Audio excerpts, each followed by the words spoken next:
All right, we're live from Georgia, and this is the debut of the Midnight Blitz Scoreboard show. Actually, it's the first show since the end of the 2017 season. I'm your host, Walter Johnson, and the revival of the Midnight Blitz Scoreboard show. Each week, or each weekend, after every Friday night game, you'll hear final scores of your favorite high school football team anywhere in the state of Georgia. Actually South within the Southwest Georgia network coverage area. Say about Sumter, Crisp counties, to the Florida border north to south, to Irwin, to Ben Hill, Irwin, Berrien, Lanier, and Lowndes counties, all the way to the Alabama border, east to west. And obviously, a lot to talk about in the first games of the 2020 season. So lots to talk about. Let's get started.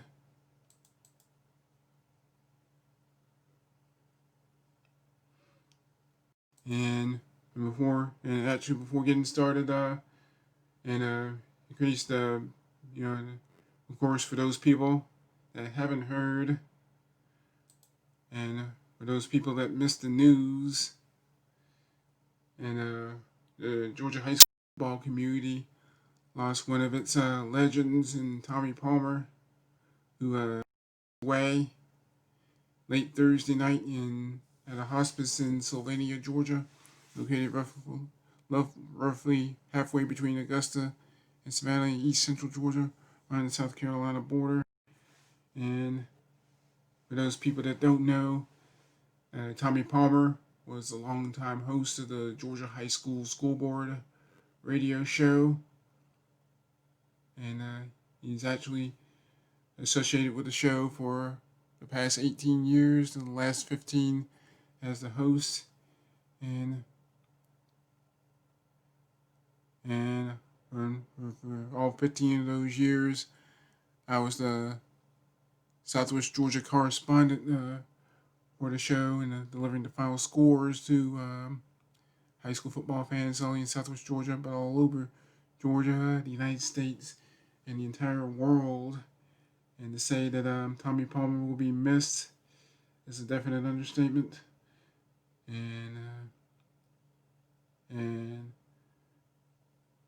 And there's no word on where a memorial service will be held, but I'm sure, obviously because of the coronavirus and all the social distancing and everything.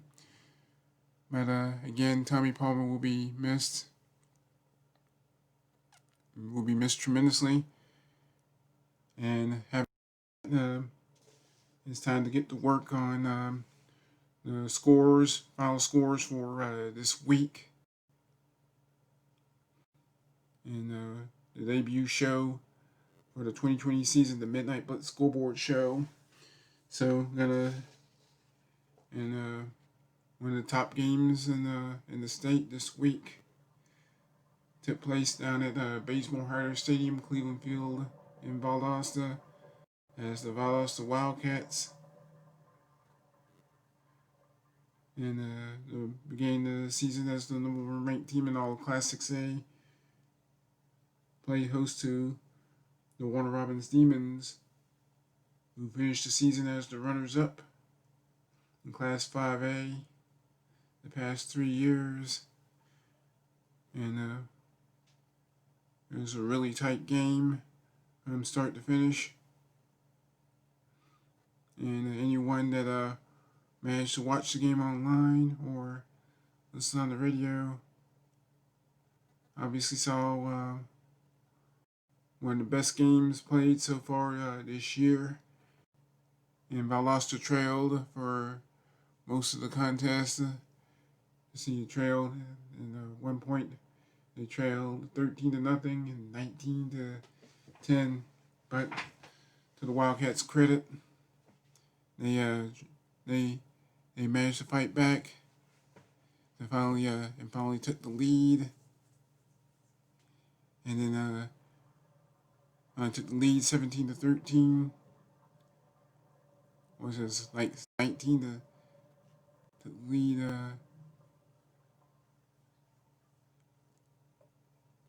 And I think they finally took the lead at one point, and then it was a back and forth game, and Warner Robins led 25-17 in the fourth quarter, and I think a big missed extra point spelled doom for the Demons, and Valdosta came right back, scored a touchdown, and made the 2-point conversion, and it was a big 2-point conversion at that.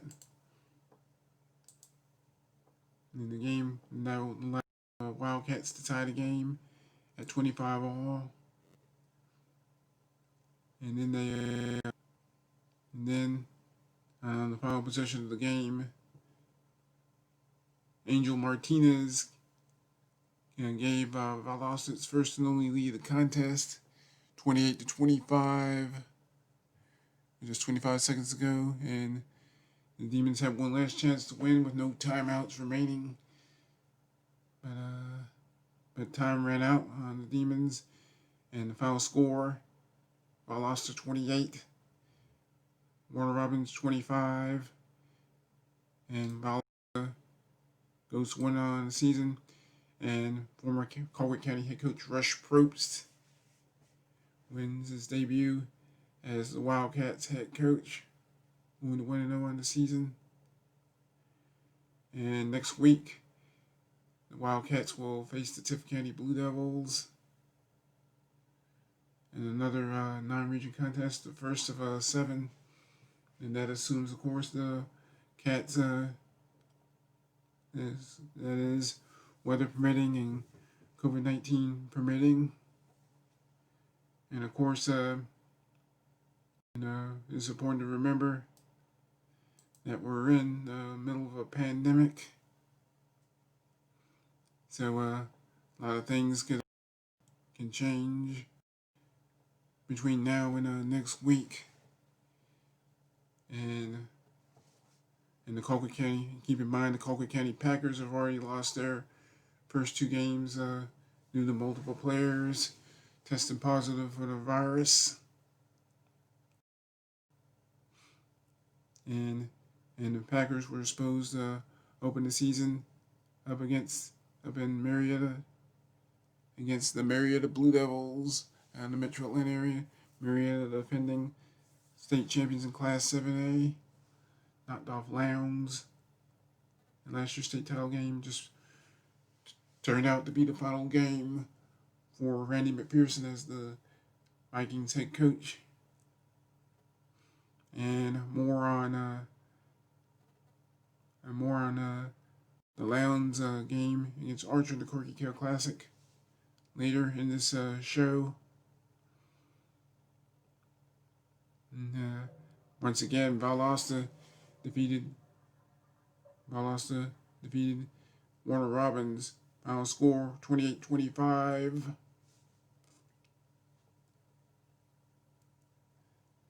And moving right along, and Valdosta's next opponent will be the Tift County Blue Devils. And the Tift County Blue Devils, under head coach Ashley Ander, opened the season just up by 75 in Cordele, Georgia, against the Crespo County Cougars, who were the runners-up in Class AAA last season.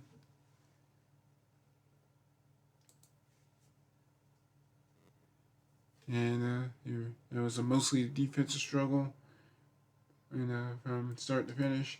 And in the end, it was Aleston, Tift County 7-0. And the Cougars begin the 2020 season on a winning note, going to 1-0 on the year. And Tift County falls to 0-1 on the year. And the Blue Devils will be at home against Valdosta next week. So the first of many, hopefully be many games for the Blue Devils program. A lot of tough games. And another thing to keep in mind, both Region 17A and 16A have just 4 teams in the mix.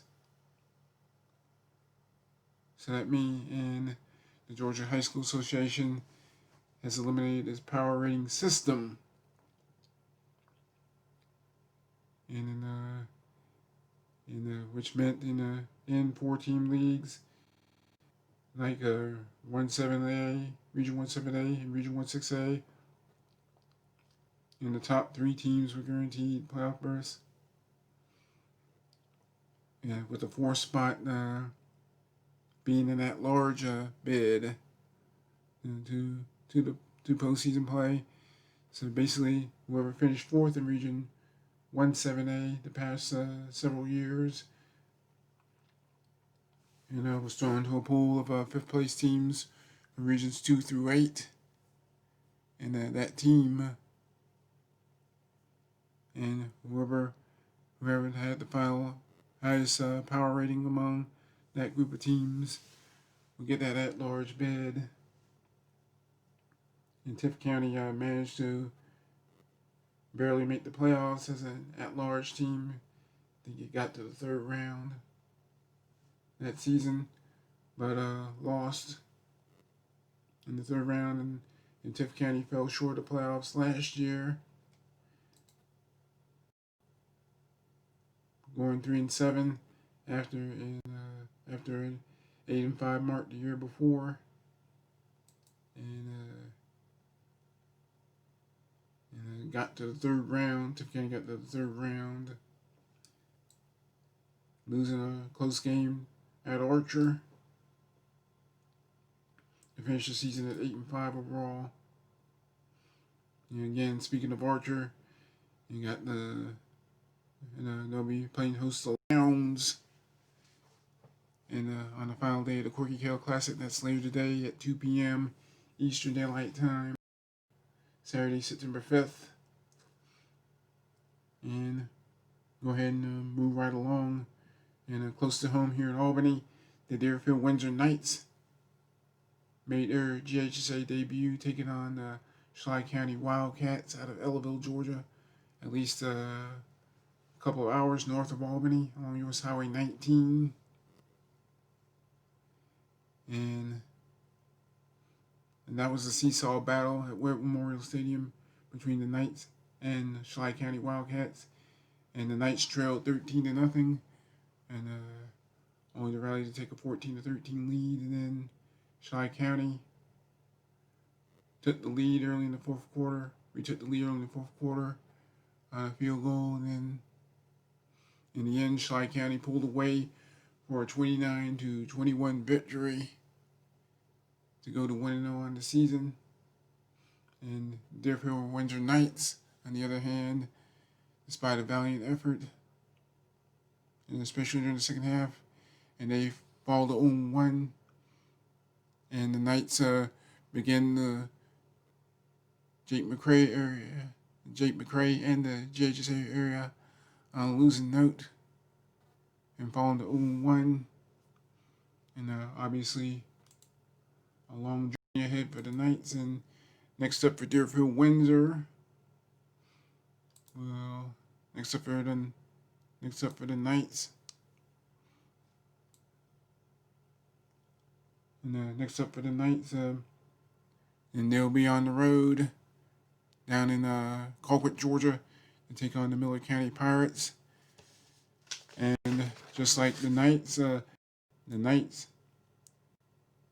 started their season on a losing note as Chattahoochee County made the trip down to Colquitt and crushed the Pirates 34-6. And Miller County, just like Deerfield, will starting the season 0-1 on the year. So pretty long road ahead for the Deerfield Windsor Knights and head coach Jake McCray. And And if when you get the chance, check out this past week's episode at the High School Football Roundup podcast on the Southwest Georgia Network at southwestgeorgianetwork.com. Also follow on Twitter at SWJ Network, and there you'll hear both interview with not only with the new head coach for the Knights, Jake McCray, but also former Deerfield Windsor head coach, now head of school, Alan Lowe, and a very good perspective on not only the Deerfield Windsor making the move to the GHSA, but also in learning how virtual learning works. During the interview with Alan Lowe, you see Deerfield Windsor obviously has a tough schedule ahead, and after the tough loss to Chi County, they can hit the Miller County next week, and be on the road the following week, September 18th, and against Southland Academy, and that's an away game for the Knights, and then the Knights for a wrap-up September be on the road again, opening GHSA Region 1 Single A private play against Tatnall Square, one of Deerfield's old rivals for the GISA days. So it'll be interesting to see how this Deerfield Windsor team fares going forward throughout the 2020 season. And going to move right along. Got some other scores from other games. And just go through some of those. And in the GHSA, and probably one of the shockers of the night took place down in Cairo, Georgia, where the Region 1-4A Cairo Syrup Makers took on Region 1AA Fitzgerald Purple Hurricanes in the first meeting between those two teams since way back in 2003. 2003, I mean, didn't seem like that long ago. Those two teams squared off on the football field. I mean, talking about two true blue bloods in South Georgia football, and the Cairo Syrup Makers, Fitzgerald Purple Hurricanes. And the team's first meeting was way back in 1930, well before the Great Depression, of course. And then the two teams hadn't played each other since 2003. And Fitzgerald hadn't beaten Cairo since way back in 1980. And then in that game, went from start to finish. And that game was well played from start to finish. And in the end, it was the Purple Hurricanes knocking off the Syrup Makers 21-17. Huge win for Fitzgerald. And a big non-region win to start things off. Fitzgerald going to 1-0 on the season. And next up for the Purple Hurricanes. Next up for home game against the defending state champions in Class Single A Public County. And Irwin County was supposed to open the season against the ELCA or ELCA, Eagles Landing Christian Academy out of McDonough, Georgia, the defending Class Single A private school state champions. And the game between ELCA and Irwin was supposed to have been about state champions at the Class Single A level, but of course because of the coronavirus and multiple players on the Irwin County squad tested positive for the coronavirus, and the game was canceled. And the same, and of course, Colquitt County's game, game at defending Class 7A state champion Muriel was canceled. Not only was that game canceled, the game against Brookwood, was supposed to have been played next week, was called off as well. And Fitzgerald will open the season against Irwin County, the defending Class Single A Public School state champions again. And like I said earlier, that's dependent upon COVID-19 and whether or not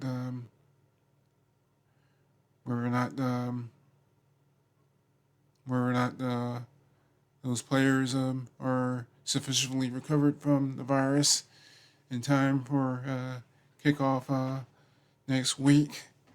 So, I said this before in past episodes of the High School Football Roundup podcast, that it wouldn't surprise me if most teams from our area were able to get in as many games as they can. Either try to there'll be a lot of games that either be rescheduled after being postponed or just outright canceled. So once again, Fitzgerald beats Cairo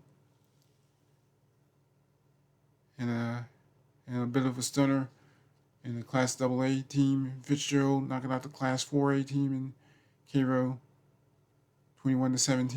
I think. And one of the things we learned is, classifications really don't matter. And seeing Cairo will face Brooks County next week. And the serve makers of head coach Steve Dvorsny will try to bounce back after that tough loss. And that's a road game and the game against Brooks County would be a road game for the serve makers. And and Brooks County was the state runners-up in Class AA. And Brooks County Trojans out of Quitman, Georgia, were the state runners-up in Class Single A. But and losing to Dublin, and both Brooks and Dublin dropped down to Class Single A Public, and they're in their most recent reclassification. So Cairo has a tough schedule themselves, and after next week's game against Brooks County, they're back home against Thomasville, and then go to Dothan, Alabama, and then play at Pelham for opening region play against the Bainbridge Bearcats in Bainbridge. And speaking of Brooks and Thomasville, those two teams squared off in Quitman, and the Trojans knocked off the Bulldogs 20-14, and Brooks County jumped out to a quick 2-score lead, and then just held on to beat the Bulldogs. And this is kind of a bittersweet win for Brooks County, and that was because one of the top players, Cinquez Perry, Cinquez spelled Cenquez, was shot and killed while he was sleeping at home. While he was asleep at home, and I think it was about a week ago. And obviously, very tragic situation. So that whole Brooks County team played with heavy hearts. And once again, the final score: Brooks County over Thomasville, 20-14. And looking through some other scores, and Berrien out of AA, getting the season off on a winning note as they beat Long County over in southeast Georgia in the town of Ludowici, spelled Ludowici. Final score 41-21 Berrien. And also another 1AA, the Cook Hornets, traveled east to Waycross, Georgia to take on the Ware County Gators one of 5 teams in Region 1 5A, and Ware County won easily, 38-6. And Cook drops to 0-1 on the season. And the Hornets also have a challenging early season schedule. And Cook drops to 0-1 with a loss, and doesn't get any easier. And the Hornets will be at home. The Cook Hornets will be at home next week, taking on another team of Hornets in the Pelham Hornets. And Pelham Hornets were scheduled to open the season on Friday night. Last night against the Mitchell County Eagles, but problems with the irrigation or the water system at Pelham Stadium, and caused the game to be moved to Centennial Field just up the road in Camilla. And should really be a good game. Mitchell County and Pelham. And in past seasons, Mitchell County and Pelham usually ended the season playing against each other, but the way the schedule worked out, those two teams will play against each other. And looking forward to one of the top games in our area. Open this 2020 season. And elsewhere, in Lakeland, Georgia, it was the Lair County Bulldogs winning over Trutland 30-6. And up the road in Ashburn, Turner County was a 35-21 winner over Worth County, the Worth County Rams. And debuted Worth County Rams were among quite a few teams that debuted new head coaches. And Philip Ironside, who came to South Georgia from Hillgrove High School up in the Metro Atlanta area, one of many Class A schools in the Metro Atlanta area. And under Ironside under Ironside's leadership, Hillgrove was a perennial playoff contender. But here at Worth County,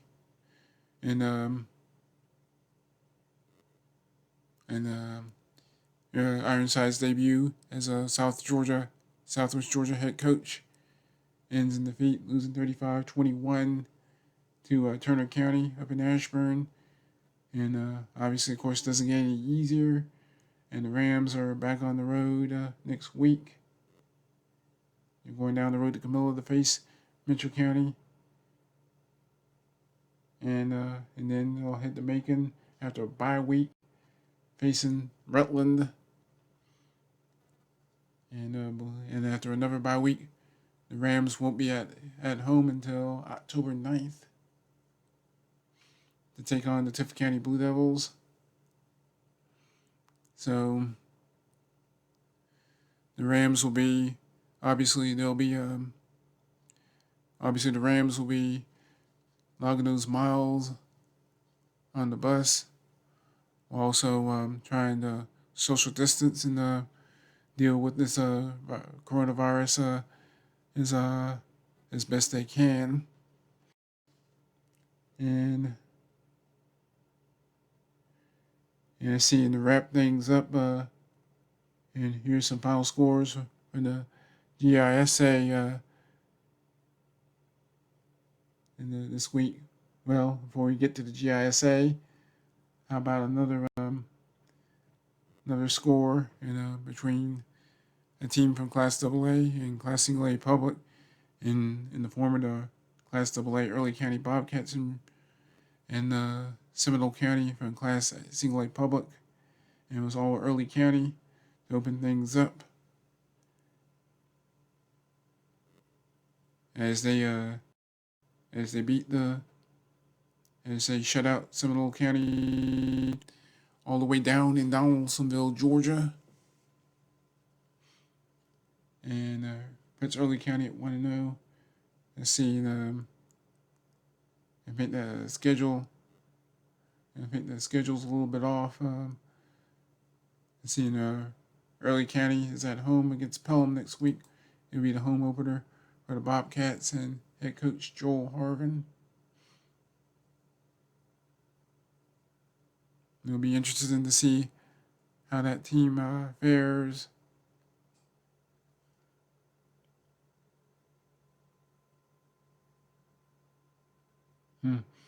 And Pelham begins the season with 4 straight road wins. So let's see. And the game between Cook and Pelham won't be until the 18th of September, Friday, September 18th. So Cook actually has a bye next week before they open their home schedule against Pelham, the Battle of the Hornets. And think head coach Jamie Rogers and his charges at Cook could use that time off. And Ware County, as mentioned earlier, rolled to an easy 38-6 win over Cook. 38-6 in the 38-6 victory. Cook over as Cook getting crushed at Ware County. So Ware County with the easy victory, 38-6. And I see Flint River played against Patola Charter. And we're in Edison, Georgia, in Calhoun County. And Calhoun County and Patola Charter. And not too far from Calhoun County. And unlike their foes at Calhoun County, Patola Charter has decided to play it out. And of course, Calhoun County was among multiple teams, and 10 teams around the state that decided to just go ahead and cancel the season rather than risk multiple players getting hurt or worse. I mean, come down with the coronavirus. So he decided to cancel the season. And Patola Charter, on the other hand, decided they're going to push through. And unfortunately, there's no final score for that game. If there is, I mean, you'll be able to find it on the Week 1 scoreboard. And you'll find your final scores for your favorite teams at southwestgeorgianetwork.com and on Twitter at SWJ Network. So it'll be interesting to see how things develop throughout this 2020 campaign. And go ahead and wrap things up in the USA scores. And Valwood from Valdosta won easily over Georgia Christian, 51-8 the final score. And Terrell County, thanks to a field goal, made that the Terrell Academy Eagles up in Dawson. And thanks to a field goal in overtime, broke a 10-all tie and defeated the Southland Academy Golden Raiders 13-10. And that's the final score there.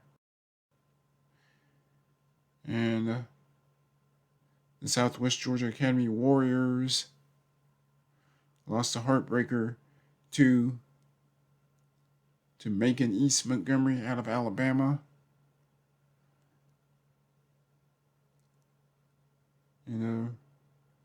Really, and the Warrior and SGA put up a pretty good fight, but unfortunately, they're unable to leave with a victory, going to 0-1. And Covenant Academy took on Crisp Academy just off Highway 300 to southwest of Cordele. Unfortunately, there's no game, no final score for that one. And lastly, the Westwood Wildcats when Camilla pitched a shutout over Southern Prep. Final score 36-0. So thinking is just sum it up. I think some of the things I think we learned from this first week of the season. I think one thing is,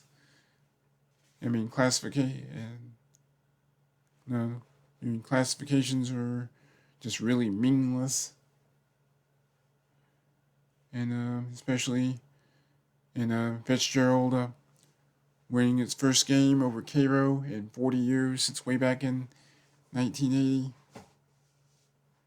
when Jimmy Carter was president back in the day.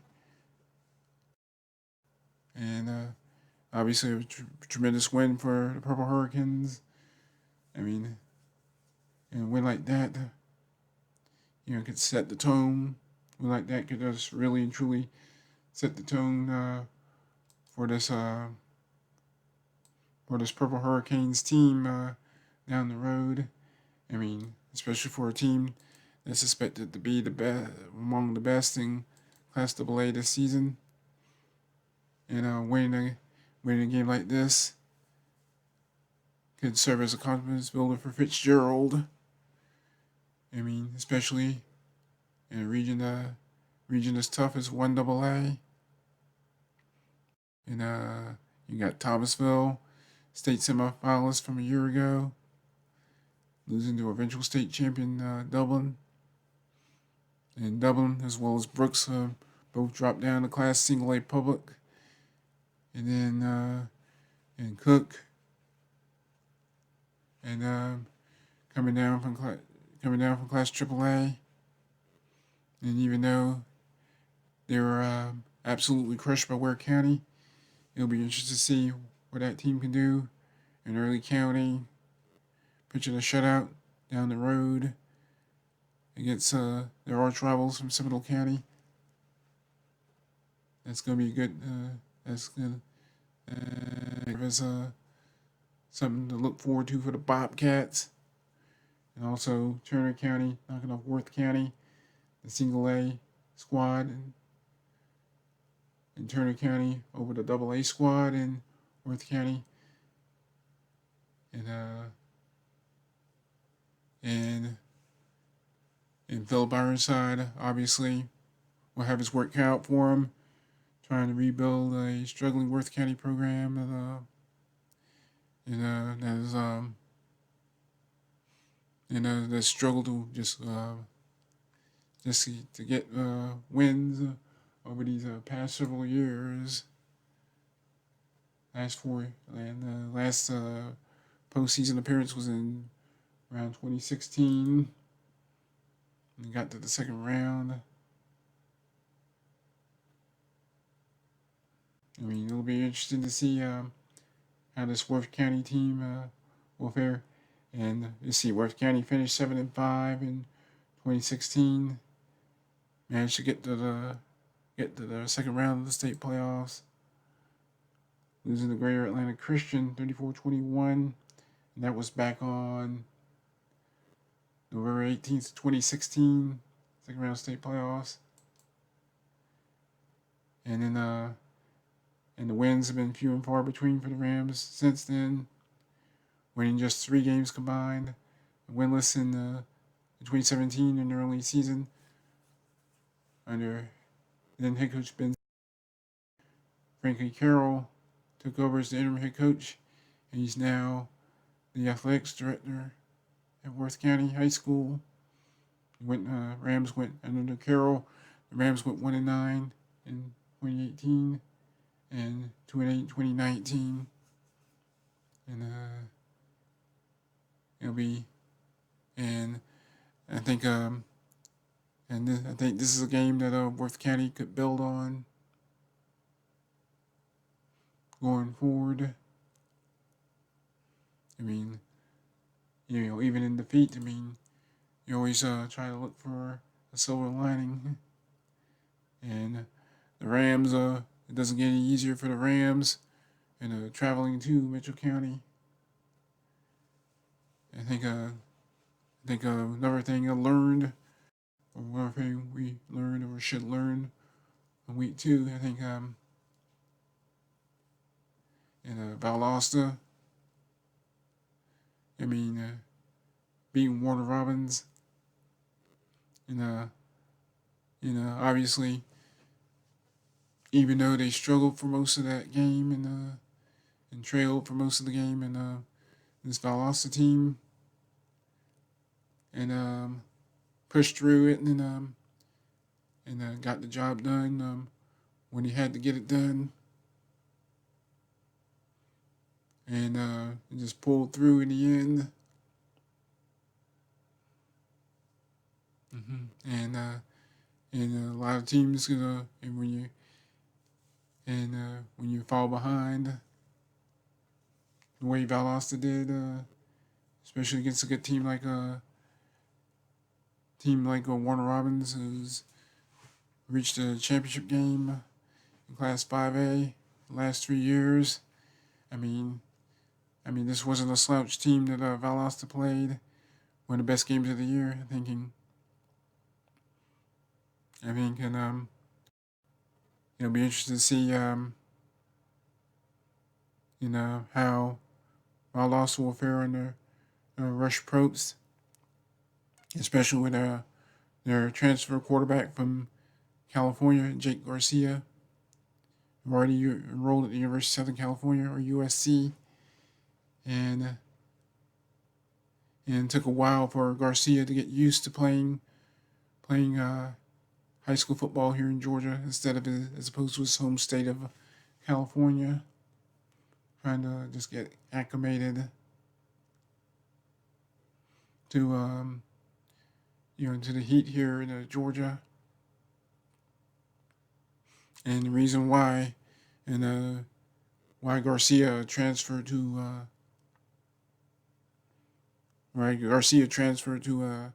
Valdosta, South Georgia, came to South Georgia, Southern California, because California's high school football season's been postponed until winter, and by then, Garcia will enroll at Southern Cal.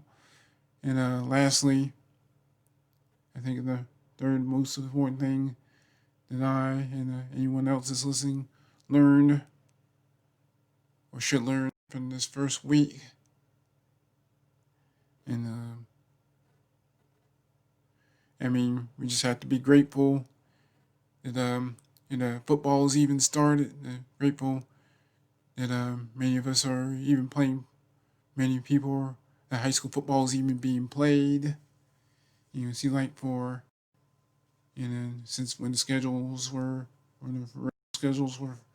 first announced back in April, and I think the big thought was will even make it to say beginning of August, much as August 21st, then on July 20th of this year, and the Georgia High School Association's Board of Trustees voted unanimously 12-0 to push back the start of the season a couple of weeks from August 21st to September 4th. And it seemed like that was the right decision. Bottom line is we should be grateful to even have football at this point.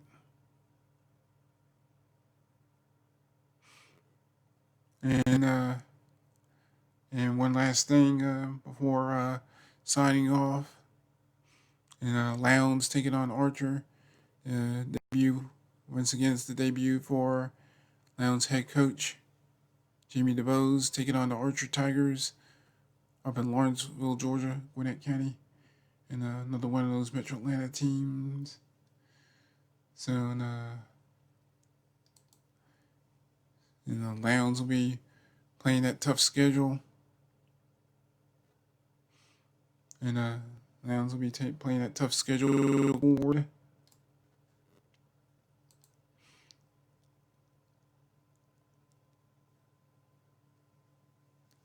And that starts with that game against Archer in the Corky Cal Classic.